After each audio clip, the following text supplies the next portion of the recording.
안녕하세요. 가볍게 걷는 기독교 문화 산책 제임스 송입니다. 지난 시간에 이어 계속해서 사그라다 파밀리아 대성당을 살펴보도록 하겠습니다. 가우디는 건축주의 바람대로 카탈루냐 지방이 하나님께 죄를 지었다는 생각에 성당 공사에 몰입하였습니다.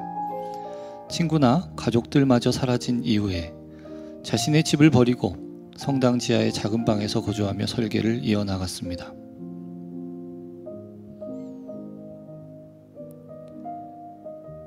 가우디 사후에도 건축을 진행할 성당 건축위원회의 요구에 따라 가우디는 세밀한 성당 모형을 만들어야 했습니다. 그러나 사그라다 파밀리아의 건축은 매우 더디게 진행되었죠. 1926년에 사고로 전차에 치여 가우디가 사망했던 당시 성당은 남동쪽과 북동쪽 일부만이 완성된 상황이었습니다. 가우디가 건축에 전념한 지 43년이나 지난 후였는데도 말입니다. 가우디의 사망 이후로 계속해서 다른 건축가들이 가우디가 남겨둔 방대한 설교들을 해석해가며 공사를 계속 진행했지만 1936년 시작된 스페인 내전 기간 동안 하층민들의 폭동으로 성당 지하에 있던 가우디의 사무소가 불타 그 안에 있던 모형을 비롯한 많은 자료가 소실되었습니다. 가우디의 묘지도 파헤쳐졌습니다. 그동안 만들어져 있던 성당의 첨탑 4개도 폭파하겠다는 위협을 받았지만 카탈루냐 민병대가 보호하여 성당은 무사할 수 있었습니다. 1950년대에 와서야 건축을 다시 시작할 수 있었고 지금까지 건축은 계속되고 있습니다. 건축의 상황들을 한번 시대별로 살펴보시죠. 1905년의 모습입니다. 1915년의 모습, 그리고 이것은 1930년에 찍힌 항공사진입니다. 그러나 말씀드린 대로 1936년 스페인 내전이 일어났고 성당은 피해를 입게 됩니다.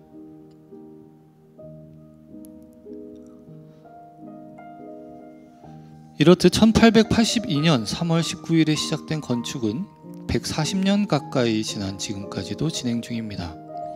혹시라도 바르셀로나를 방문해 보신 적이 있다면 성당보다 높이 서 있는 타워 크레인들을 아마 보셨을 것입니다. 일단 공식적으로는 가우디 사망 100주기인 2026년에 성당 건축이 완공될 예정이었으나 코로나19 사태로 인하여 완공 연도가 연기되었고 결국 완공 예정은 잠정 연기되었습니다. 이러한 오래된 건축의 역사는 오래된 부분과 새로 건설된 부분을 구분할 수 있을 정도가 되었습니다.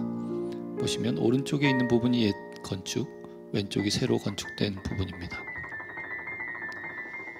이 사진은 앞으로 건설되어야 할 부분을 갈색으로 표시한 부분입니다.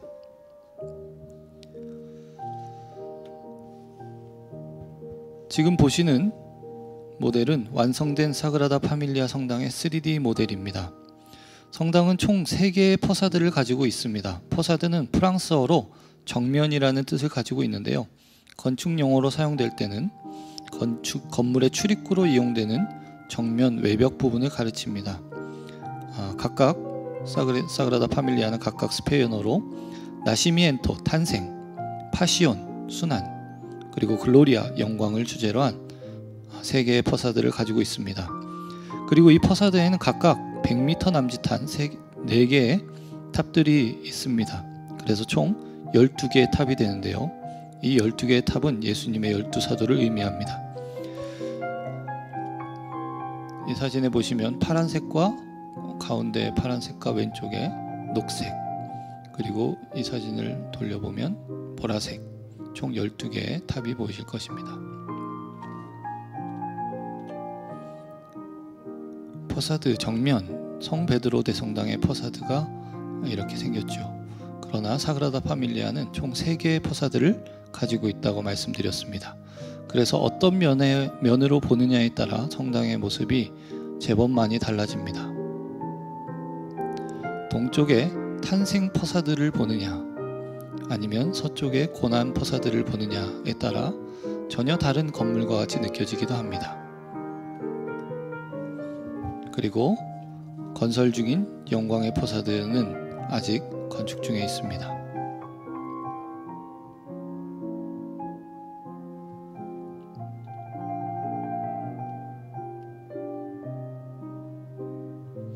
아마도 완공된다면 이러한 모습이 될 것입니다.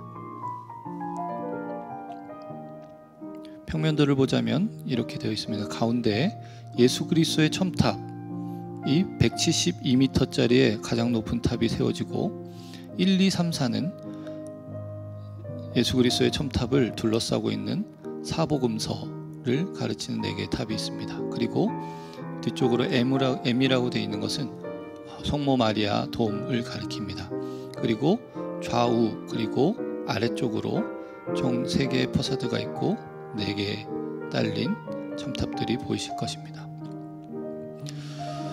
중앙에 세워지는 172m짜리 가장 큰 탑은 말씀드린 대로 예수 그리스도를 상징하는 탑입니다. 그리고 예수 그리스도를 상징하는 탑의 사방을 두르고 있는 4탑은 신약의 사복음서를 상징하고 있습니다. 그리고 탑과 탑을 이어주는 돔은 성모 마리아를 상징하죠. 이렇게 해서 다른 사그라다 파밀리아는 한층 확장된 성가정의 의미를 드러냅니다. 즉 예수님의 말씀대로 하늘에 계신 아버지의 뜻대로 행하는 자들의 모임을 가리키는 것입니다.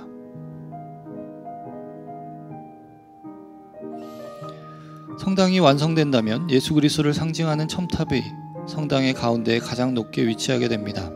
설계된 첨탑의 높이가 172.5m인데요. 완성된다면 울름 대성당의 161.5m를 넘겨 세계에서 가장 높은 성당이 될 것입니다. 그런데 예수 그리스도의 탑이 172.5m로 결정된 이유가 있습니다. 그 이유는 바르셀로나에 있는 몬주익 언덕이 173m라는 점을 감안한 것입니다. 이 부분이 몬주익 언덕입니다. 바르셀로나 올림픽 때 황영조 선수가 뛰어 올라갔던 바로 그 언덕이죠. 몬주익 언덕이 173m인데요. 가우디는 하나님이 창조하신 것을 인간의 손으로 만든 건물이 넘봐서는 안 된다는 겸손한 의도를 담아 173m보다 조금 낮은 172.5m로 성당의 가장 높은 탑의 높이를 정했다고 합니다.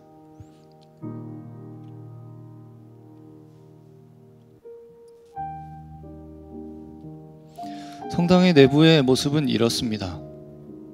잠시 눈으로 한번 보실까요?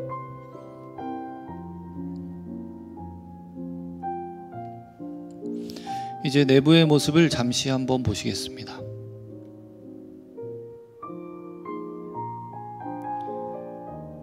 기본적으로 내부 표면은 평평하지 않습니다. 장식은 포괄적이고 풍부하며 부드러운 곡선과 들쭉날쭉한 점을 재결합한 추상적인 모양이 대부분으로 구성되어 있습니다. 발코니 및 계단의 철제 난간과 같은 세부 수준 작업조차도 곡선의 정교함으로 가득합니다. 성당 내부는 가우디가 숲속을 걷는 듯한 느낌을 주도록 설계하여 상당히 이색적입니다.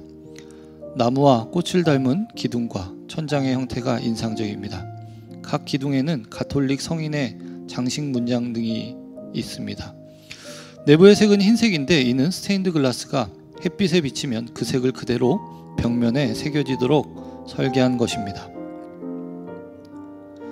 동쪽에서 동이 트면 파랑과 연두, 초록 등의 색상으로 구성된 스테인드 글라스에 빛이 비추어 탄생을 비유하고,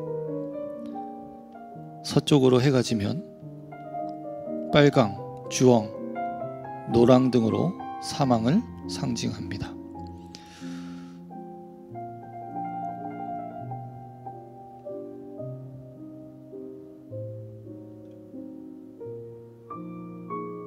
특이하게도 사그라다 파밀리아 성당의 스테인드 글라스는 조금 다른 여타 성당들의 작품과는 조금 다릅니다. 특이하게도 스테인드 글라스에 그림이나 인물 모양 없이 검은색으로 그 성인들의 이름만을 적어 놓았을 뿐입니다. 여타 성당에 비해 스테인드 글라스의 색이 선명해 태양의 위치에 따라 다른 색이 성당 안을 가득 메우고 있습니다. 특별히 천장을 보면 매우 인상적인데요. 라틴 십자가형의 내부 형태를 알 수가 있습니다. 그리고 나무처럼 천장을 향해 뻗은 기둥들이 닿은 모습이 인상적입니다.